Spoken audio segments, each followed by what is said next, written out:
জুলাই বিপ্লব আওয়ামী লীগের দেড় যুগের সাজানো প্রাসাদ তাসের ঘরের মতো উড়িয়ে দিয়েছে ছাত্র জনতার এই গণ অভ্যুত্থান। আগস্টের ৫ তারিখে বাংলাদেশের ইতিহাসের সবচেয়ে শক্তিশালী আর প্রাচীন দলের পতন ঘটে। ছাত্র জনতার তোপের মুখে পালিয়ে যেতে বাধ্য হন দলের সভাপতি এবং তৎকালীন প্রধানমন্ত্রী শেখ হাসিনা। দিশেহারা হয়ে দিকবিদিক পালান নেতাকর্মীরা, অনেকে গোপনে দেশ ত্যাগ করেন, অনেকেই আবার দেশ ত্যাগের সময় আইন শৃঙ্খলা রক্ষাকারী বাহিনীর হাতে আটক হন। একের পর এক হত্যা মামলা ধেয়ে আসতে থাকে তাদের বিরুদ্ধে। প্রথম সারির অনেক নেতা এখন কারাগারে রয়েছেন। এখন প্রশ্ন উঠেছে, তারা কি আবার ঘুরে দাঁড়াতে পারবেন? ২০০৮ সালের ২৯ ডিসেম্বরের নির্বাচনে ২/৩ আসনে জিতে আওয়ামী লীগ সরকার গঠন করে।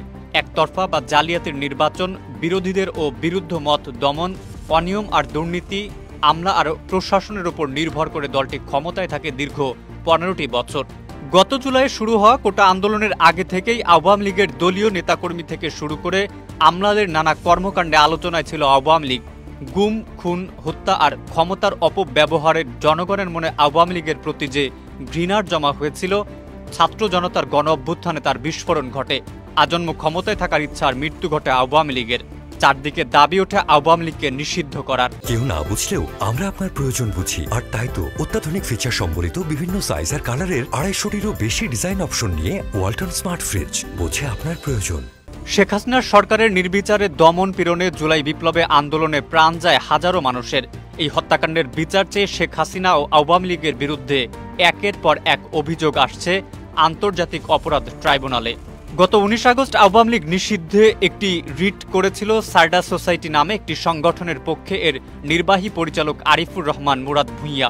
কিন্তু গত ১ সেপ্টেম্বর বিচারপতি এ.কে.এম. আসাদুজ্জামান ও বিচারপতি মোহাম্মদ মাহবুব উল ইসলামের সমন্বয়ে গঠিত হাইকোর্ট বেঞ্চ এ রিট খারিজ করে দেন।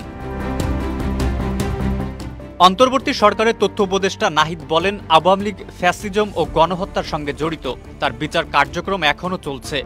দল হিসেবে তাদের রাজনীতি করার অধিকার নেই। গণহত্যায় কোনো বাহিনী বা দলের সম্পৃক্ততায় গুম, খুন, যৌন নির্যাতনকে মানবতা বিরোধী অপরাধ হিসেবে গণ্য করা ও জড়িত রাজনৈতিক দলকে ১০ বছর নিষিদ্ধ করা সহ ৮টি সংশোধনীর প্রস্তাব করে আইন মন্ত্রণালয়। আওয়ামী লীগ কিভাবে নিষিদ্ধ হবে এমন প্রশ্নের জবাবে নাহিদ বলেন, সরকারের জায়গা থেকে আমরা এককভাবে সিদ্ধান্ত নিতে চাই না। এসব জাতীয় বিষয়ে সিদ্ধান্ত নেওয়ার আগে অন্যান্য রাজনৈতিক দলগুলোর এ বিষয়ে মতামত নিয়ে সিদ্ধান্ত নেওয়া হবে। সব রাজনৈতিক দলগুলোর ঐক্যমত হলেই আওয়ামী লীগের রাজনীতি নিষিদ্ধ করা হবে। সম্প্রতি আইন উপদেষ্টা আসিফ নজরুল বলেছিলেন, রাজনৈতিক দল হিসেবে আওয়ামী লীগকে নিষিদ্ধ করা সমীচীন হবে না। সরকার পতনের পর আওয়ামী লীগের সব রকমের কার্যক্রম কার্যত বন্ধ হয়ে গেছে।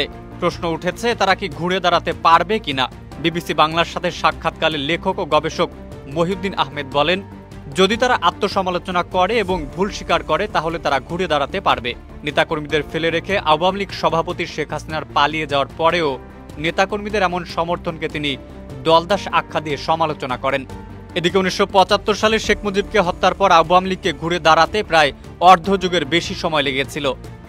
এবারের দেড় দশকের ক্ষমতায় ভোটাধিকার, মানবাধিকার এবং সুশাসনের অভাব এবং সর্বশেষ শিক্ষার্থীদের উপর গুলির ঘটনা, এমন অনেক বিষয় ক্ষুব্ধ করেছে জনসাধারণকে।